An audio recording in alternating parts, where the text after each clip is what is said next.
Now let's look at a scenario where the product price that you've bought goes below its purchase price. So for example, in the previous example, what we looked at was something that you bought at £20,000. Now imagine now that the price now drops to £10,000, and remember, you've borrowed £10,000, haven't you? So there's a 10k margin here that we have borrowed from the broker. You've bought this at £20,000, and there's £10,000 of your own capital. Now what happens then if the price of the product drops to 10k and you decide to close your position? At that particular point, what really then happens is that you basically have to return back the £10,000 margin that you borrowed from them for your leverage purposes, right? So that 10k that you exited the market, you use that to pay them back, this 10,000. However, once you've paid that off in your account, you'll only have £10,000 left, and for the £10,000 you got to pay back the margin. That means in your capital, you've lost all your capital. That will be £0. Okay, so that's the thing in this scenario. Now let's take another look at another example where the product price goes below the margin amount.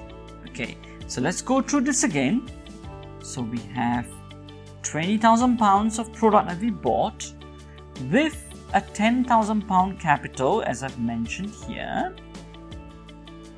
Now the margin you have is 10k, so all this is very clear at the moment. Now imagine now this price now drops to 5k. That means what has happened?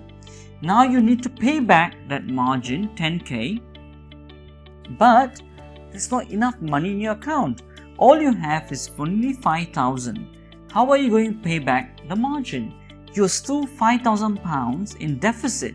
Not only you've lost your capital as well, but you don't have enough money to pay back the broker. Now, this is when the broker, usually before this even happens, they keep a track of whether you have enough money to pay back their margin, the money that they have loaned you for your leverage. So they keep a track of that, and if it dips below the £10,000 loan that they have given you, or their margin, then they will give you a margin call. Okay, so the definition then of a margin call is when the loss exceeds your capital invested beyond your capacity to pay back the margin, and that is when people say you get a margin call.